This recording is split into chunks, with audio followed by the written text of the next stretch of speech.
tarde, quarto ano, voltando para mais uma aula, né?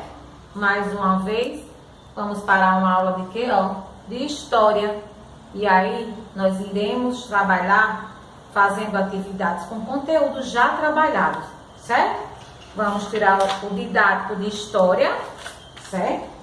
E vamos para a página 106, que foi Brinque Mais, não é isso?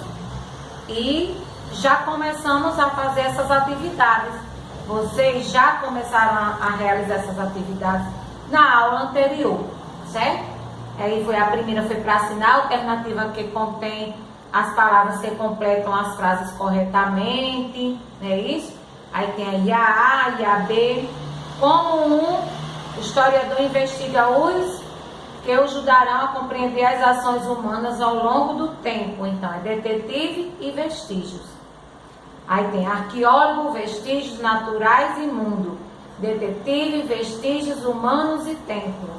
Detetive, humanos naturais e tempo. Arqueólogos, homens, humano e mundo. Então, seria a alternativa B, do quadradinho 2. Detetive, vestígios, humanos e tempo. Na B, para conhecer o passado, o historiador analisa e interpreta os vestígios deixados pelos seres humanos. Por isso, podemos afirmar que praticamente tudo que foi criado pelos seres humanos podem ser considerado uma fonte histórica. Aí, presente, animais, descoberta e descobertas. Passado, animais, encontrado e conquistas. Passado, seres humanos, criado e fonte. Presente, seres humanos, descoberto e conquista. Então seria a opção terceira, né? Passado, seres humanos, criado e fonte. Na página 107, vocês vão ligar cada figura ao tipo de fonte histórica correspondente. Aí tem um livro que em 2017, aí tem uma fotografia, aí tem uma caixa, né, com um colar dentro, e depois tem uma pessoa como se estivesse conversando. Aí ao lado vai ter fonte escrita, fonte oral, fonte visual e fonte material. E aí vocês vão ligar quem para quem. Quem é fonte escrita? Quem é fonte oral? Quem é fonte visual? E quem é fonte material? O 3, chegou a hora de abrir a cápsula do tempo que você e seus colegas montaram no início do ano. E aí, isso aqui a gente não vai trabalhar hoje, certo? Porque seria uma aula diferente. Na página 108, tem o número 4. Circule os índices que são estudados pelos arqueólogos. E aí vocês vão circular o que é que os arqueólogos estudam. 5. Pinte a parte da América que, segundo o Tratado de Tordesilhas, pertencia a Portugal. Então, vocês vão pintar, certo? A parte da América que, segundo o Tratado de Tordesilhas, pertencia a Portugal. Na página 109, observe a imagem, leia o texto e responda as questões. Aí tem uma foto, né, de uma pessoa na praia, que foi Rodolfo Armoedo, o último Tormalho, em 1883. Olhe sobre a tela, essa tela é de 1,80 m a 2,60 m, certo?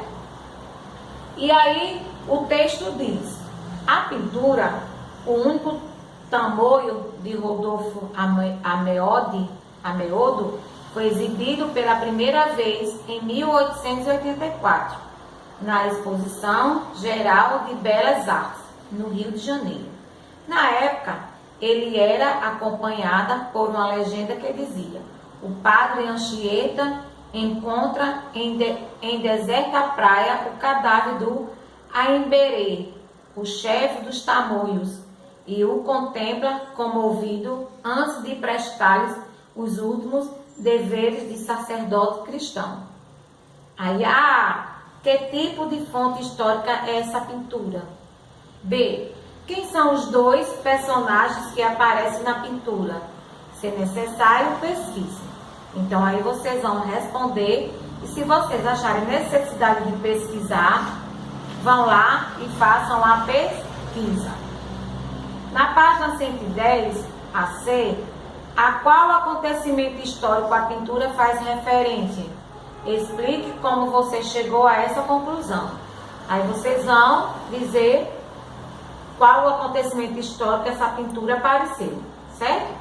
D.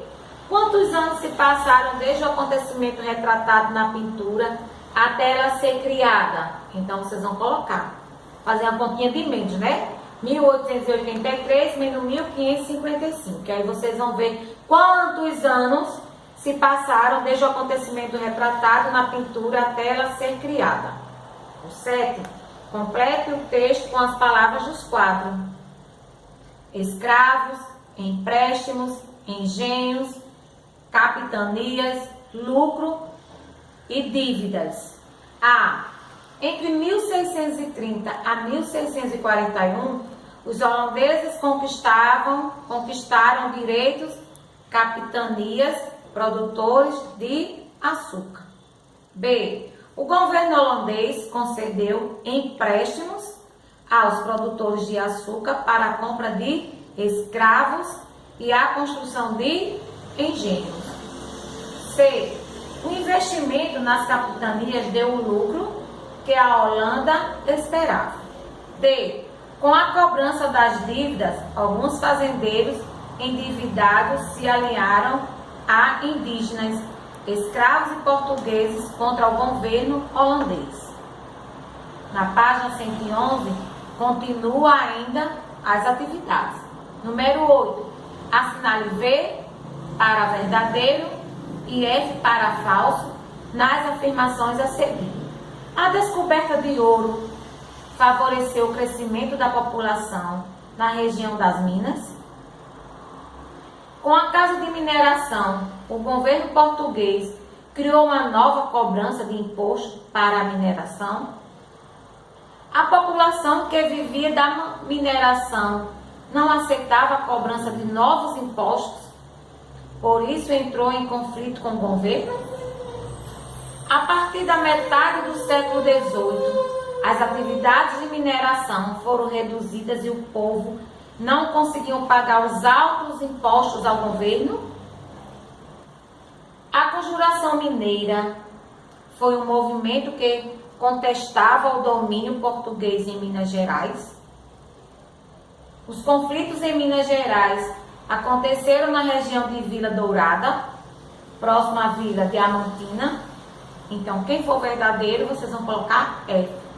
Quem for falso, vocês vão colocar F. Agora, corrija as afirmações que você indicou como falsas. E assim vocês colocarem o F de falsas, vocês vão corrigir. Vocês vão colocar ela em verdadeiras. 9. Explique o que foi o evento chamado de derrama. Era uma forma de cobrança de governo português, que estabelecia no mínimo a arrecadação de imposto, certo? Esses conteúdos que nós estamos estudando, que estamos revisando, eles estão nas primeiras unidades, tá? Vocês voltem a ler os textos da primeira e segunda unidades, e aí vocês conseguirão resolver essas atividades. A número 10, na página 112, escreva a primeira letra do nome de cada desenho e descubra 3 razões que motivaram os conflitos no Nordeste do Brasil durante o século 17 e 18. Aí, como tem as figuras, então vocês vão tirar uma letra, tá? E vão completar os desenhos e depois vocês vão ler. A 11, assinale V para verdadeiro e F para falso nas afirmações abaixo. A família real deixou Portugal sob a ameaça de uma invasão francesa.